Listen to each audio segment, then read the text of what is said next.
The courtroom felt colder than Daniel had imagined. It wasn't just the marble floors or the polished wooden benches. It was the way every eye seemed to pierce through him, silently weighing his worth as a father. He sat at the defendant's table, staring at the judge who barely looked his way. Across from him, Claire, his ex-wife, sat tall and composed, a faint smile curling at her lips as if she already knew victory was hers. This wasn't just about custody. It was about control, power, and the story Claire had spun so carefully. Claire had always been convincing, even during their marriage. She could twist an argument until Daniel questioned his own memory of events. Now, with carefully rehearsed lines and her lawyer's guidance, she made Daniel look like a monster. She painted herself as the protective mother shielding Emily from an unstable and dangerous father.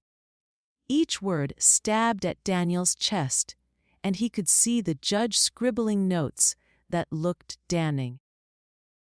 The worst part wasn't just hearing the lies. It was watching the way others believed them. Neighbors who had once waved to him now sat in the witness area, ready to testify that they had heard shouting or seen bruises, without knowing the truth. The prosecutor flipped through folders full of evidence. Photographs of Emily looking sad or scared, moments Claire had staged when Daniel wasn't around.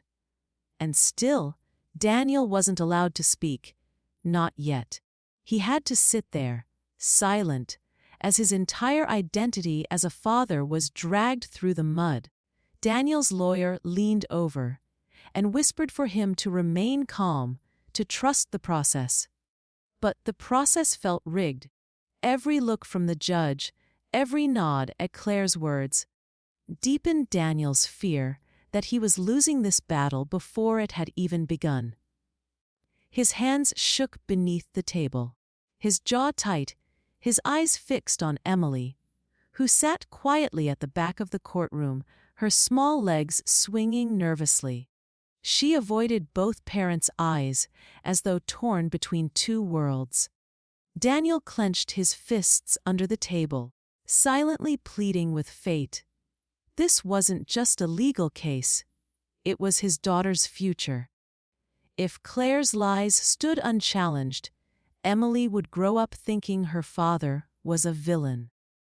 The walls of the courtroom seemed to close in, suffocating him with every passing minute.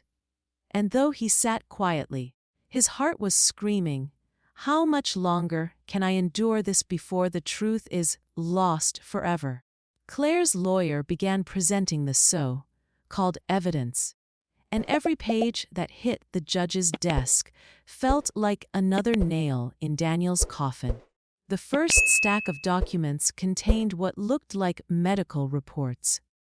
Papers stamped with hospital logos, bearing Emily's name and describing injuries Claire claimed were caused by Daniel. Bruises on her arm, a sprain from being pushed too hard. The courtroom gasped as each report was read aloud. Daniel knew these were lies, but to the judge and jury, the documents appeared legitimate, official, and undeniable. Then came the photographs. Claire's attorney projected them onto a large screen so everyone in the courtroom could see. There was Emily, her face pale, her eyes swollen with tears, her tiny hand clutching her arm. Another photo showed her sitting on her bed, with a blanket wrapped tightly around her shoulders. To strangers, these images screamed of abuse and neglect. But Daniel remembered those nights vividly. Emily had been crying over nightmares, not bruises. Claire had waited until the right moment to snap the pictures, weaponizing her own daughter's vulnerability. The whispers in the courtroom grew louder with each exhibit. "How could a father do this?" Someone muttered from the back. Another spectator shook their head, glaring at Daniel with disgust. Daniel felt the walls close in again, his chest tightening. He wanted to stand up and shout the truth, to explain how manipulative Claire was, but the judge's strict rules silenced him. If he spoke out of turn, it would only make him look unstable, exactly what Claire wanted. Adding to the deception, Claire took the stand with trembling hands and a quivering voice. She described incidents that had never happened: Daniel throwing plates, screaming at Emily, and even locking her in her room for hours. She cried at the right moments, dabbed her eyes with tissues, and let her voice break in just the right places. Every detail was rehearsed, perfected, and delivered with the confidence of someone who knew she could control the narrative. The judge leaned in, listening closely, while Daniel sat frozen in disbelief. The more Claire spoke, the more it seemed like the truth. Every detail, every prop, the reports, the photos, the testimonies, fit together into a story that was carefully constructed. And the scariest part, Daniel realized he had no way of proving otherwise. Lies, when dressed in the clothing of truth, are harder to fight than any weapon.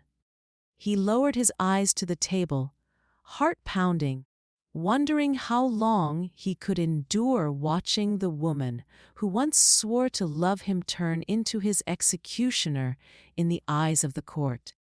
Daniel sat rigidly at the defendant's table, his knuckles white as he gripped the edge of his chair.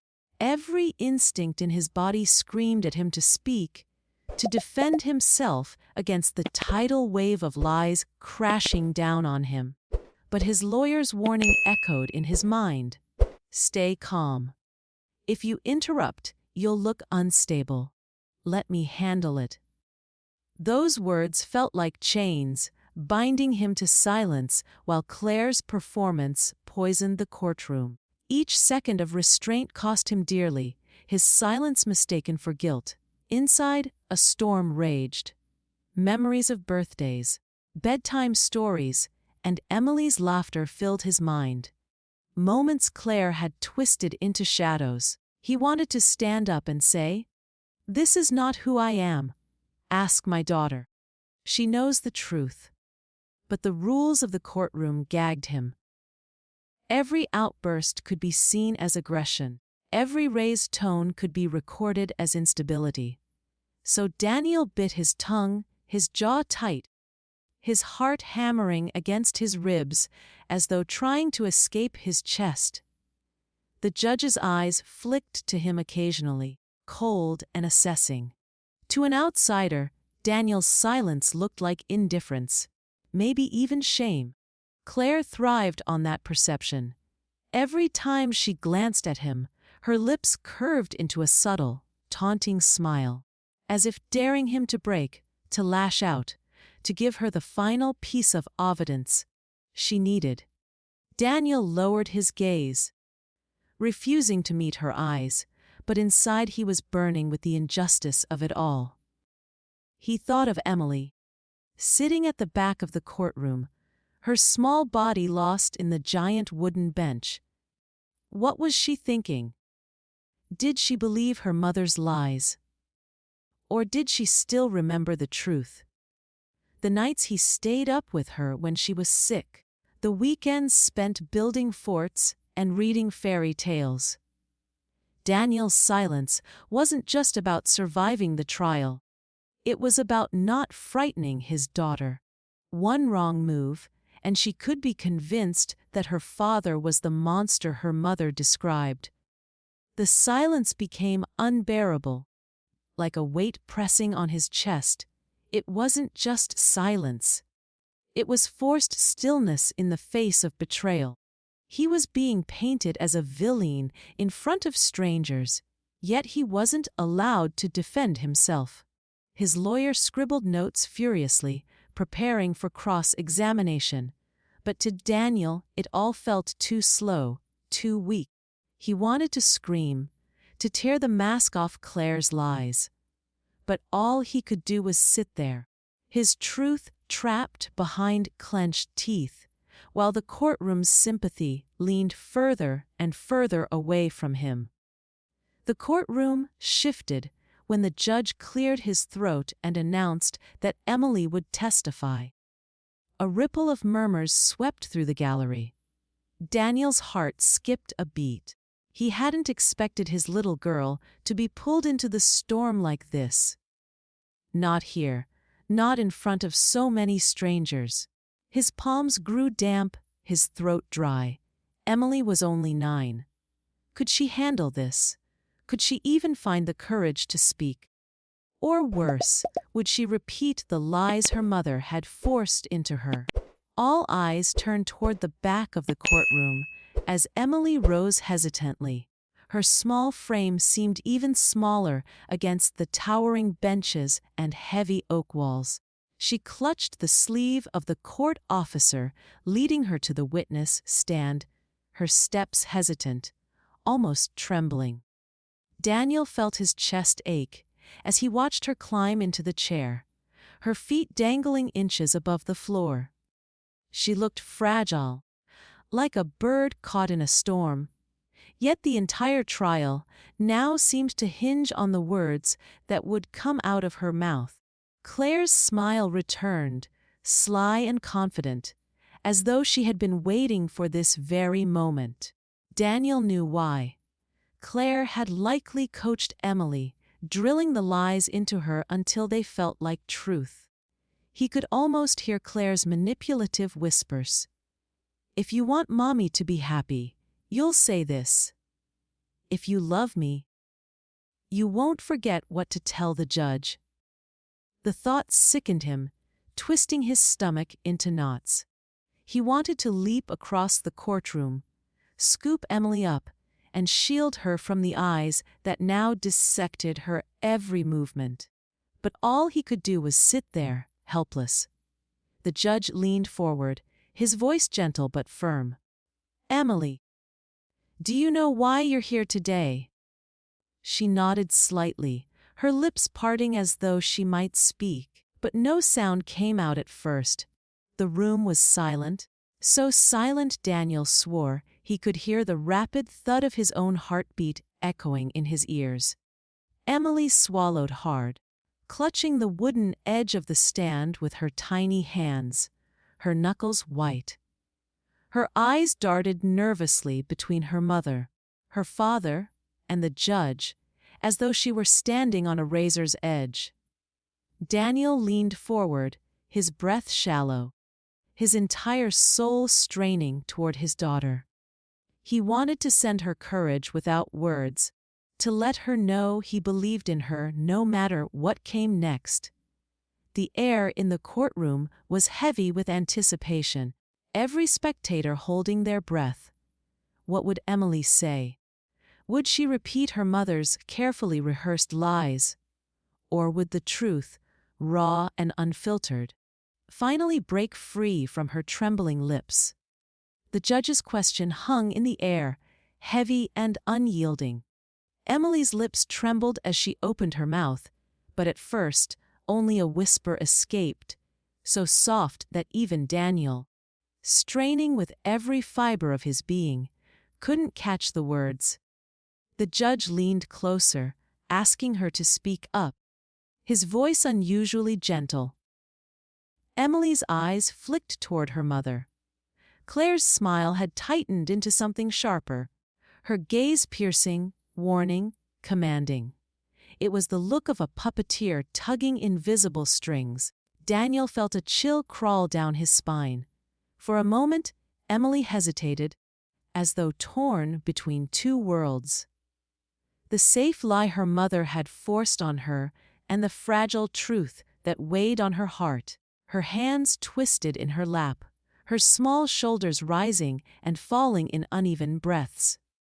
Then, in a voice louder than before, she said, "Mom told me to lie."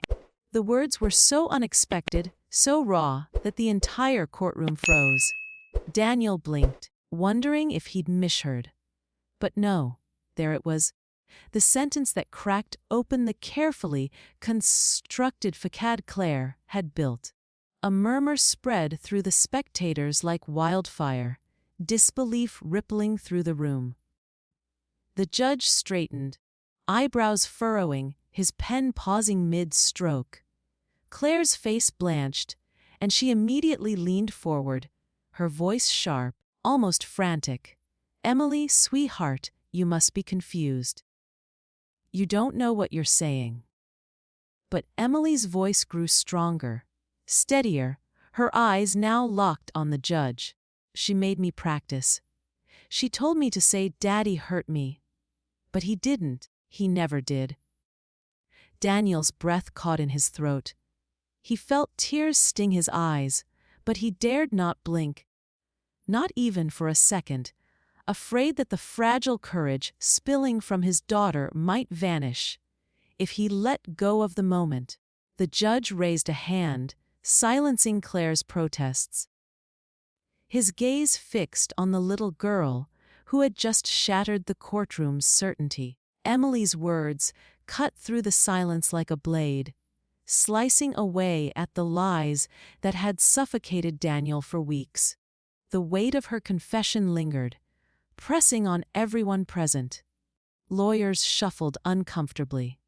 Spectators leaned forward, hanging on every word.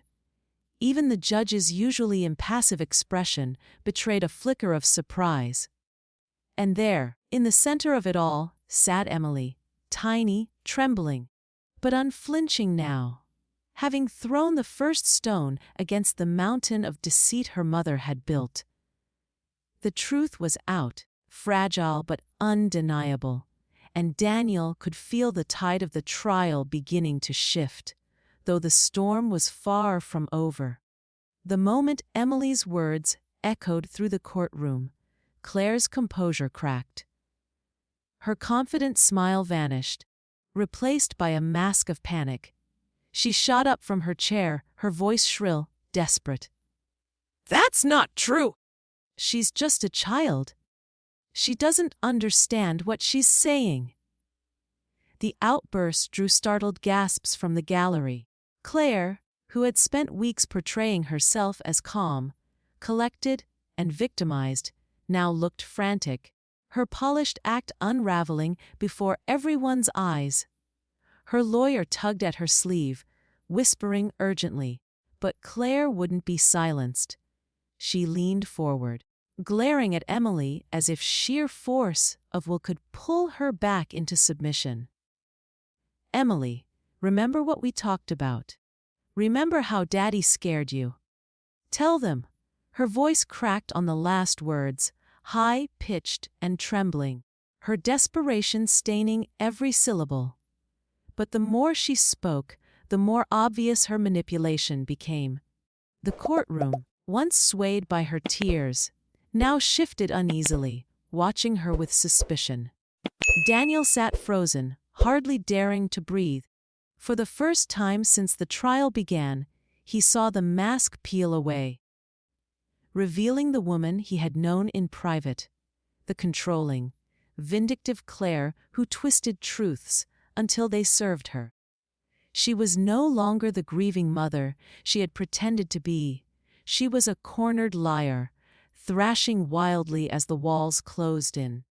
Daniel's lawyer leaned back in his chair, a faint smirk tugging at his lips, as though silently acknowledging that the tide had finally turned.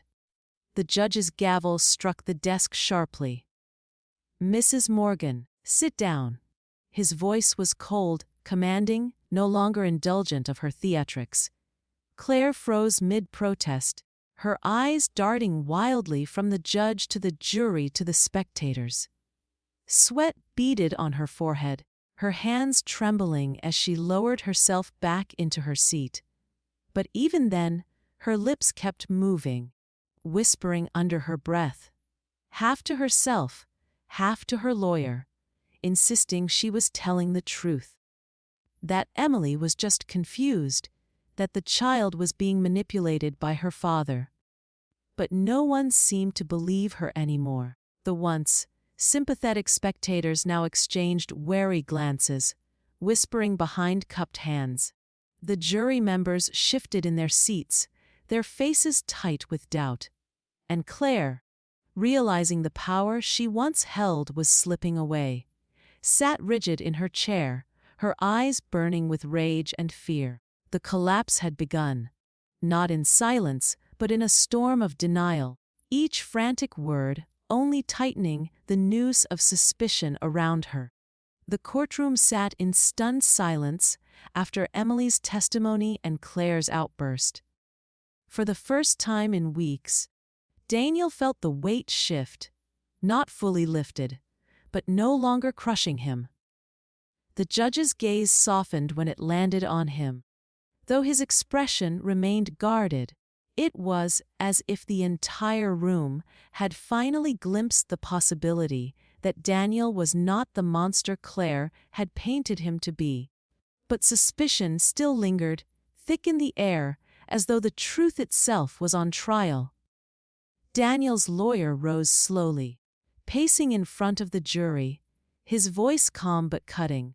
He reminded them of every inconsistency in Claire's story.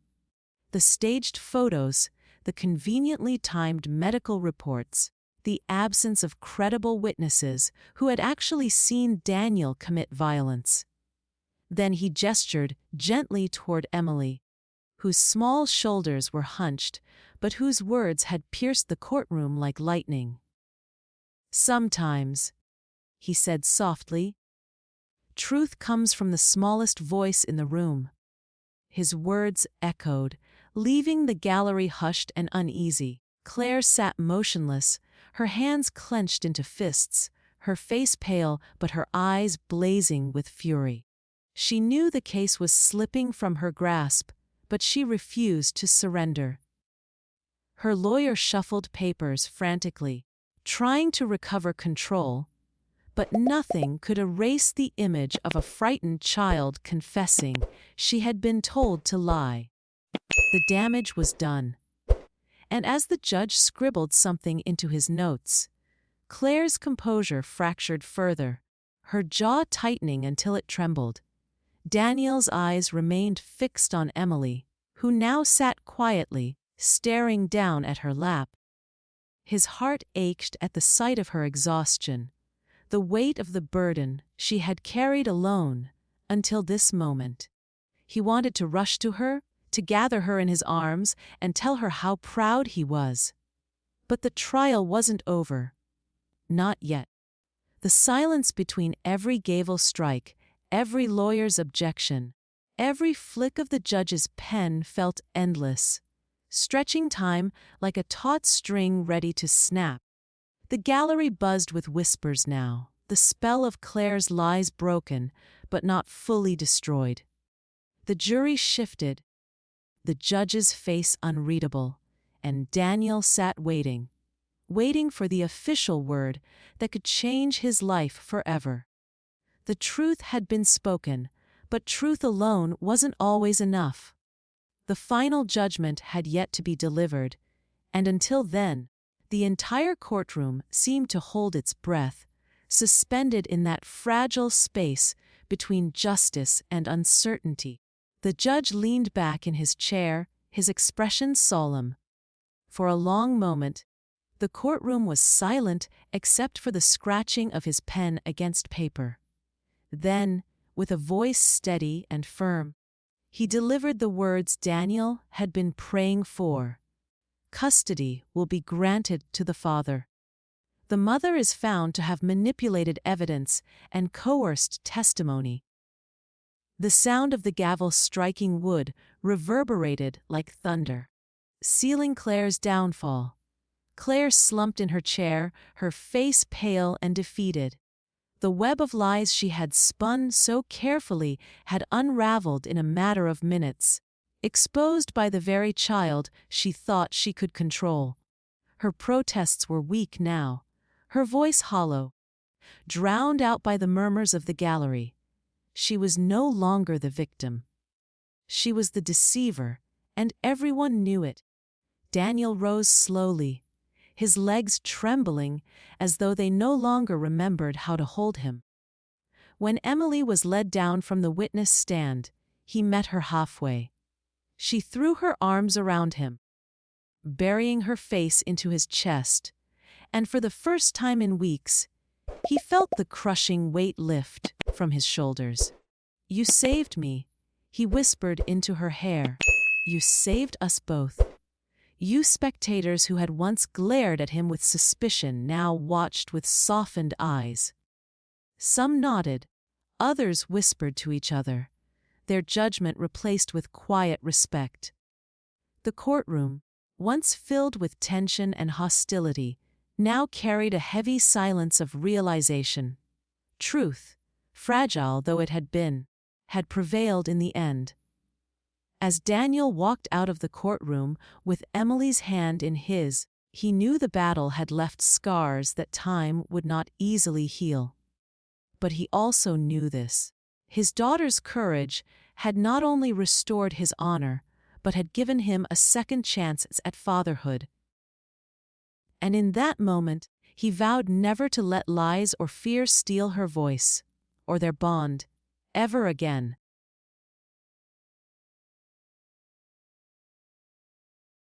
If you liked this video, don't forget to hit that like button, share it with your friends, and drop your thoughts in the comments below. Most importantly, subscribe and hit the bell icon so the next secret finds you first.